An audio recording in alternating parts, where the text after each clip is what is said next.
Back of the bus, back at it again with another episode recap of Power Book 3, Raising Kanan. This is Season 4, Episode 9. I believe the title is It's About That Time. Now, Power fans have hit the trailer with their theories on what's to come next and who that was dapping Kanan in the trailer for next episode. I promise we'll get to that, but first, we got to break down the episode. Let's start with Crystal getting dealt with by Snaps or Pop. I don't know which one's which. Mm-hmm. I know them collectively as Snaps and Pop. You know, they're working with the cops, so the cops picked them up, and so now we know, like, she was with Snaps and Pops. Yeah, they strung her out. Sedating her with some sort of. Mm-hmm. They strung her out so that she would give up the information that they needed. Now, why that took 3 days, I don't know. I don't know why that took so long, and then we just ended it by piecing her out. I actually think that maybe she could have got away if she hadn't said that last little shit about. And I don't think she did it, and I told him that, but he just so mad at her. I was like, I guess I get it because she's been strung out in a closet for like 3 days. Like her antennas is not up. Right. And then they probably maybe they would have killed her anyways, just because she would have been a liability. Sure. She's seen Snap's face, so that would have been a loose end or Pop's face, whoever it is. Mm-hmm. But yeah, they smoked her. Now, I honestly think I wouldn't have gave two fucks about that because I didn't really care about her character all that much.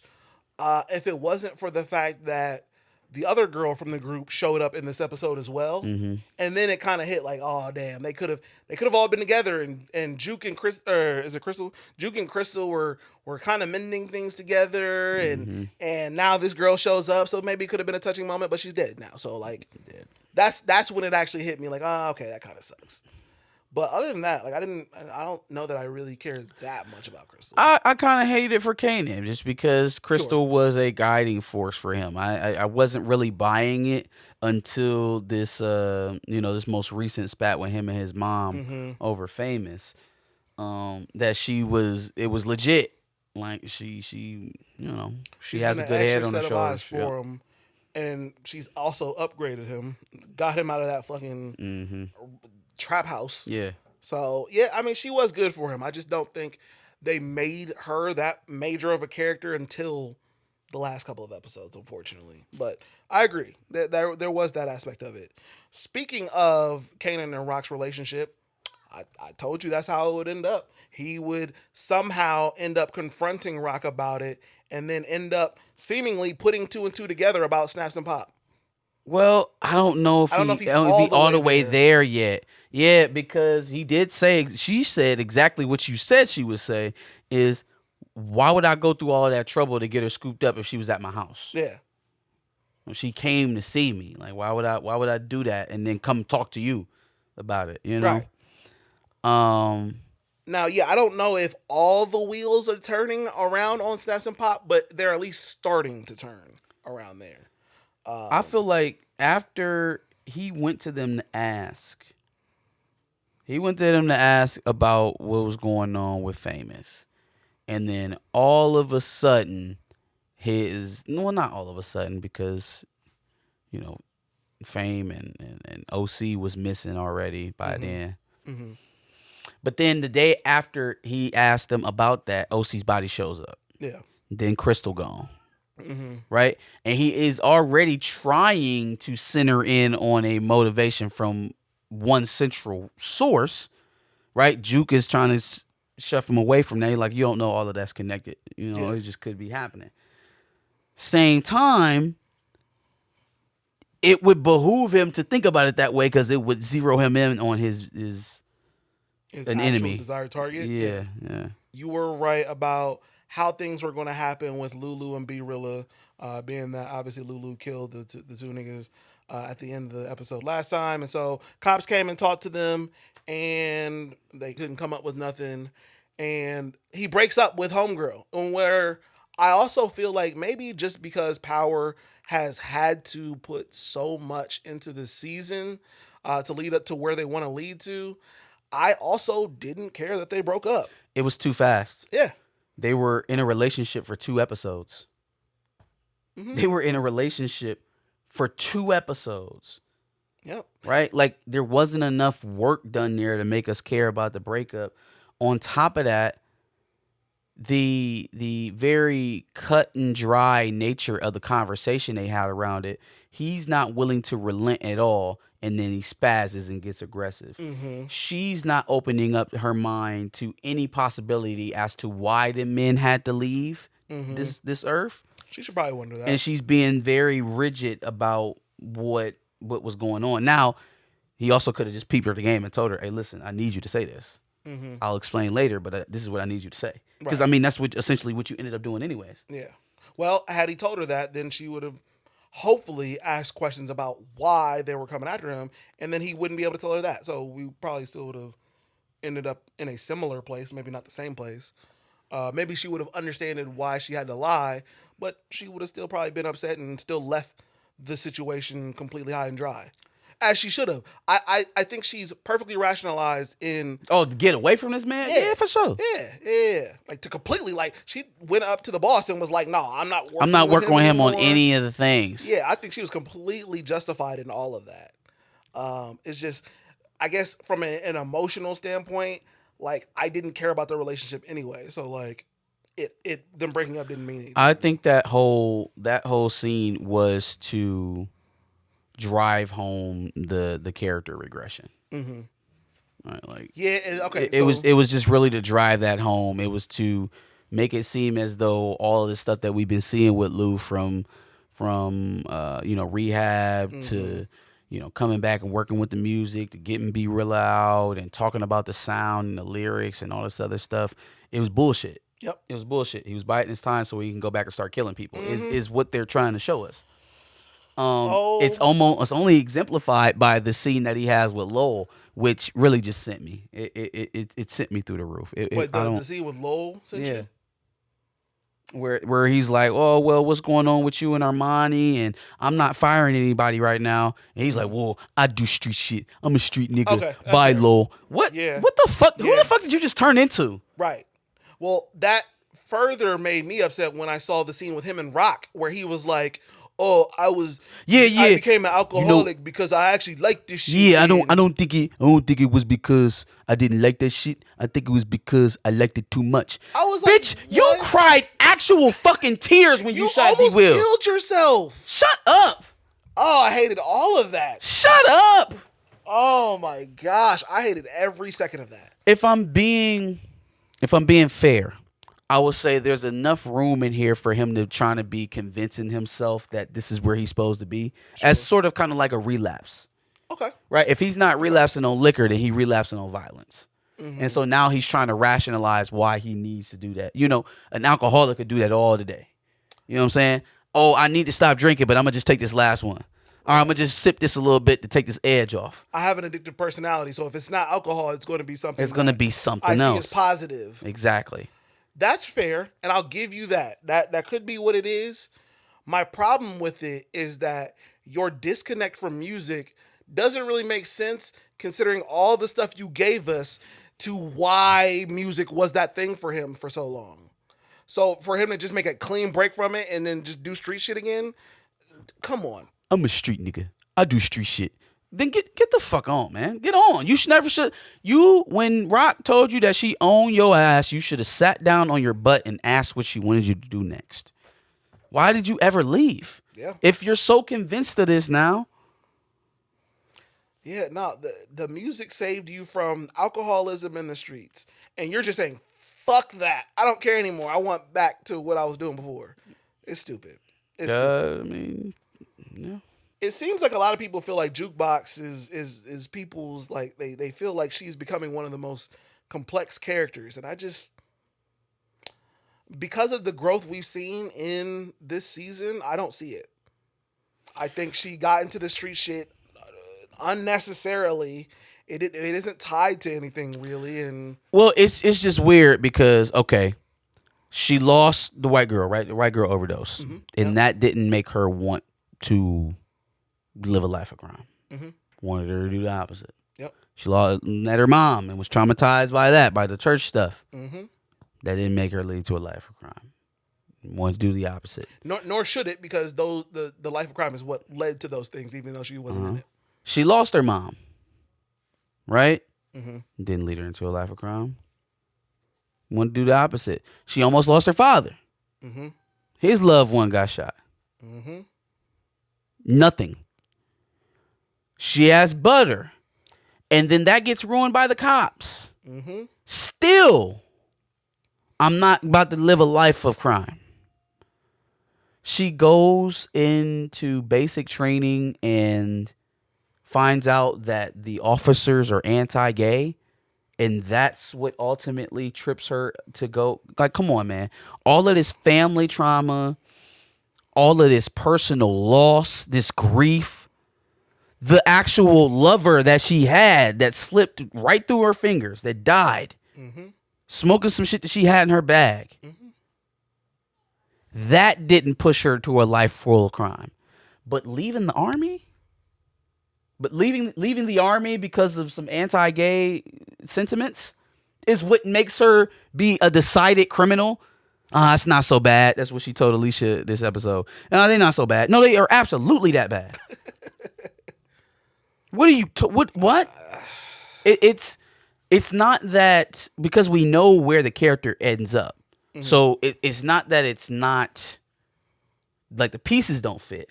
Mm-hmm. There is just a section here where we just kind of picked up the player and moved it ahead, though. Mm-hmm. There was no inflection point. There was no moment where everything changed for Juke. There were plenty of times where you thought it might have, but it didn't. And then we get into season 4, and it just happens. Yeah. It just for me, that doesn't equal complexity. It equals they put Jukebox where they needed her to be. Yeah, they exactly. And if I think about a story like a roadmap, you kind of got to walk every pace. You have to go every step to get to that destination. Mm-hmm. Well, what writers would sometimes do is they'll predetermine the destination and be like, shit, we still got to get to this point. Let me put something in to usher us there, as opposed to continuing to lay the blocks piece by piece until you get to that destination. Yeah. Agreed. Wholeheartedly. Okay, so Jukebox is being talked to from Garcia, and some of the information that she might have to give to him now because of what he did for her is probably going to be somewhat pivotal in all of this. Again, you were going to find Crystal within a day, bro. Right. And he didn't give you no news that was gonna help you either. No. She dead. Yep. Oh, okay. It's what Kanan already thought. But now she's got to give up. And you gonna turn snitch for that? Yep. Now that part don't make a lick of sense. We can go back and forth about the character turns, but that doesn't make a single bit of sense to shed that type of leverage for some shit that you was gonna hear in 24 hours anyways. Right. No, it doesn't. Unless somehow, some way, she's going to lead to Garcia being killed. I think she's going to end up working for Garcia, and that's how she becomes a cop. Or that's a possibility too. That's possible. That's what I thought was going to happen with Shannon. Yeah. Well, obviously we thought that because of their relationship, but maybe Garcia becomes that person. I don't. Who knows? Oh yeah, because she's an adult now. Yep. She was a kid with her, but not. She's an adult, so maybe that does lead into. Okay, that's fair. I see it. Let's talk about Marvin's meeting up with the white girl's foster family. A little crazy. Yeah, random as fuck. Much. Very random, and I feel like that's gonna come back to bite him in the ass. He said, "Tell some white dude with a bunch of tattoos did this." Like, what? That was crazy. There was no real sign that they were doing anything to her other than she yelled his name. No, so look, he talked to the crosswalk dude. Right. He was like, "Hey, listen, I've been coming to see her and she ain't been around. What's been going on with her?" He paid him $100 to go and find out what's going on with the girl. Oh, okay. I thought it was the address. When he got to the house, he told them, "I was just coming to check on her. The school said she's been sick." And so when she start playing tough, trying to close the door on him and shit, that raised his suspicion. Sure. He like, all right, well, I'll still walk away and move. You know what I'm saying? But, then she screams. And then it's like, oh, no, it's on. Okay. It's on. So I will say this. I have reason to believe there was probably something obviously negative going on there. She's missing school. The door was locked. She's yelling and she has a baby in her hand. Mm-hmm. Yeah, there's probably something fucked up going on there. I guess what I'm saying is Marvin didn't really have that information, and to kill those two people, okay. It was a little hot. I mean, he didn't. They was in a dirty room. She was holding the baby. She didn't appear to be sick. Right. So I understand why, kind of, but at the same time, he's trigger happy though. That's the way he is. That's how he operates. Yeah. I'll definitely accept that. Because even though I can understand in that situation, everything looks like something negative is hell. The only reason why he in this situation with Early Tyler is because he's trigger happy. He went out there and shot that bookie. Yep. And so that is also becoming a thing, which leads into Stefano's Marvin and Rock going at each other thing. I don't know how that's going to end up. I'm going to be honest with you. But Rock obviously believes that Marvin's lying about everything now. The fact that neither one of these niggas will talk to each other and say what the fuck Stefano is saying to them. Yeah. Like, this is so infuriating. This is the stupidest game of telephone I've ever seen in my life. But see, I can understand Rock's standpoint. She thinks Marvin's lying to her. Yo, Marvin, listen. I just think it would be a little bit better if you were running things. You know, sometimes our counterparts of the lesser sex will, they just don't mesh well whole time. Rock, Marvin's been doing some work for me on the side, and he expressed to me that he would like to step up and move you out of the way. Yeah. So basically, he gets to set the table for whoever takes the offer first. I'm going to kill the other one and try to straighten out this business with Unique in Jersey. Yep. Whoever steps up. Yeah. Now, you know what? You know what's crazy? And that wouldn't work if they would just speak to each other about everything. They shouldn't have to do that. For the simple fact that if Rock actually believes Stefano for even a little bit about Marvin wanting to take her spot, isn't Marvin the one that said Stefano has to go? So she could have, if she actually believed it, she could have been like, oh, he's been saying some things to me. Even if she doesn't say he wants to off you, she could at least be like, oh, that's interesting because he's been saying some interesting things to me as well. Yep. And then leave Maybe it at that. Stefano gotta go. Yeah, you're right. So I forgot about that until just now, but he said that. So she has that leverage. Also, why now? Yeah. Why not? Why would Marvin choose now? Like we've already done this song and dance where he tried to take over. I'm the older brother. It didn't work out. All right, and we've been rocking this 1-2 punch ever since. So why now? Why would now be the time to try to stab me in the back? Like there were other places where I was more vulnerable. I was out of the game. Facts. For like a week, but still, I was out. And not for nothing, I handled something that you couldn't handle. I was able to handle the request that she gave me because you weren't able to do it, but you wanted to give her that piece. That's a fact. So that last thing leads into Unique. Between him kind of offering somewhat some business to Kanan because he felt like he kind of respected what he said about Ronnie, and the very popular sentiment of the fact that it was Breeze in the trailer with Snaps and Pop and Kanan. Is Unique Breeze, or is Breeze a different character? Or final question, is that even Breeze that we see in that trailer? I do think it's Breeze. We only got one season to get through this stuff, so Tommy, James, and Breeze have to show up here eventually. Okay. I don't think it's Unique. I think we missed that opportunity on the reveal when he came back. Sure. Like if he was a little bit more dismembered or disfigured, looked a little different, he could probably slide it off as being another person. He's reintroduced himself. He's not going to. Everybody knows who Unique is now. I guess I understand, like I said, because he offered that bit of business.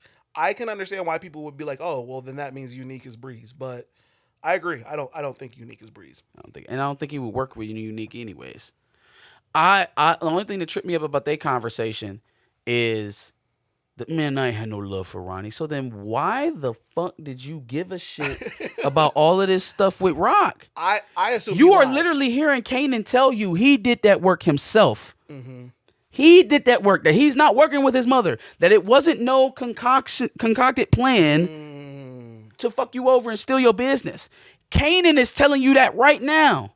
And you clearly believe him because you gave him respect. You gave him respect. So now, when Rock roll up on you at the tailor shop, you should listen, because what I think she's going to try and do is get both of these noodle niggas out of here. No, they called him something new this time. I forgot what it was. These macaroni niggas. These lasagna niggas. It was still a pasta, but it was something different. I was like, oh, that's a new one. Let's get these Strambolis out of here. Anyways, that's what she should be doing. And I think that's what she's going to offer up. And when this dummy turns it down because his mind is still spinning, he going to end up getting his baby mama clip.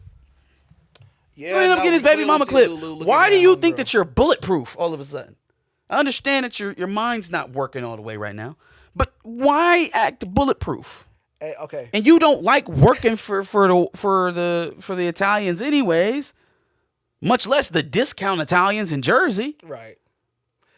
Not for nothing, Power loves the shot of revealing somebody in the car looking at somebody. They've used it 55 times this season alone.